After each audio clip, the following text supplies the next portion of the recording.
বসবেন। আমি যেহেতু প্রথমে মাইক নিয়েছি, অন্যান্য বছর শেষ রাইতে মাইক নেই, কিছুক্ষণ আলোচনা করে পরে আপনাদেরকে নিয়ে প্রাণ ভরে জিকির করি।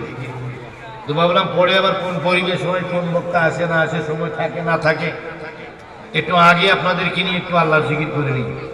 এসে দেখলাম যে প্যান্ডেল একদম মানে ফাঁকা। তো ভাবলাম আল্লাহর জিকির দিয়ে শুরু করি মাহফিল। আগে মাওলার জিকির হোক। সবচেয়ে বড় ইবাদত হলো আল্লাহর জিকির।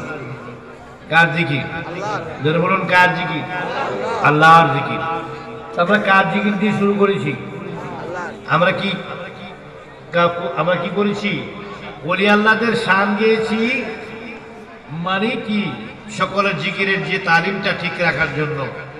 সাথে আমি ওলি আল্লাহদের শানে কালাম গেয়েছি, কিন্তু জিকির করেছি কার? আল্লাহ। এই আল্লাহর জিকিরের কোনো অ্যাকশন আছে কি নেই? হ্যাঁ আছে। আর একটা প্যারাসিটামল খাইলে 10 মিনিটের মধ্যে জ্বর কমে যায়। ওইটা গায়ের তাপমাত্রা বিদায় তোমরা বুঝতে পারো। এটা কি করে রে? একটা ফ্লাজিল ট্যাবলেট খাইলে আধা ঘন্টার মধ্যে পাতলা পায়খানা বন্ধ হয়ে যায়, ওইটা বুঝতে পারো। কিন্তু 1 ঘন্টা জিকিরে যে তোমার কলবের কতটুকু উপকার হয়েছে, এটা দেখো না বিদায় বুঝতে পারো না। ঠিক কিনা বলি? আমি এই সাউন্ড জনিত কারণে বেশি লম্বা সময় যদি মাইক দিয়ে কথা বলি আমার গলা বসে যাবে। এই গলা ঠিক করতে হলে 1 সপ্তাহ আমার রেস্ট করতে হবে, 1 সপ্তাহ মাহফিল মিস হবে। অতএব আমার পরবর্তী বক্তাকে নিয়ে আসেন, আমি আধা ঘন্টা কথা বলে মাইক ছেড়ে দেব। কারণ এরা ভোল্টেজের কারণে সার্ভিসটা দিতে পারছে না মনে হয়। পরবর্তী বক্তাকে নিয়ে আসবেন, আধা ঘন্টা কথা বলে মাইক ছেড়ে দেবেন। আল্লাহ পাকের দরবারে শুকরিয়া বলুন আলহামদুলিল্লাহ। আপনারা মাইকটা যেমন আপনারা তেমনই বললেন, লাভ হলো কি? কেতেন আসলে মারে মাইক যেমন ভোল্টেজ নেই, আপনাদেরও তো ভোল্টেজ নেই, আলহামদুলিল্লাহ বললেন। এত মানুষ আওয়াজ করি, এটা কি নিয়ামত? পর আগের নিয়ামত আমি মনে এখন আর নাই না? কিছু ভাইরাস ঢুকে গেছে নাকি?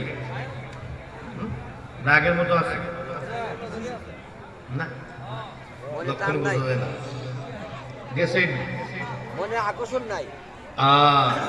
সকল বলুন আল্লাহু আকবার, আল্লাহু আকবার, আমিন আমিন, মারহাবা ইয়া রাসূলুল্লাহ। আপনারা তো সেটিং এ পড়েন নাই, কারণ আমি যেহেতু তাড়াতাড়ি মাইক নিব এটা তো জানেন না। সিদ্ধান্ত নিয়ে আসেন নাই, তো এই জন্য দেরি হয়ে গেছে, বসে গেছে। তাই আমার বন্ধুদের প্রতি, দিনী বন্ধু, আমার ইমানি বন্ধুদের প্রতি আকর্ষণ, আমাদের ঠিকানা হলো কবর। ঠিকানা কি?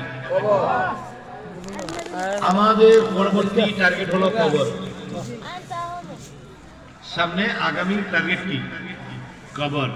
এরপরে টার্গেট কিয়ামত, এরপরে টার্গেট হাসর, তারপরে টার্গেট মিজান, তারপরে টার্গেট পুলসেরাত, তারপরে টার্গেট জান্নাত। যেতে হবে কি?